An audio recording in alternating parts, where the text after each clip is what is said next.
श्रोता बंधुमानकर अवगति निमंते मु टिके सूचना दिए अनेक चंपू काव्य उपरे आमे आलोचना करिचु एवं आज पुणी से किशोर चंद्रानंद चंपूर र चंपू संपर्क में आलोचना करवा। बंधुगण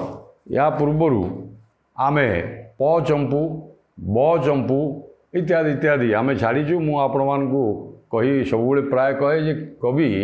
म चंपूरे अर्थात किशोर चंद्रानंद चंपूर 25तम गीत जे म गीत मधुरे मंद मंद गंधवह प्रसरिला निकुंज सीमारे से म गीत आज्ञा राधा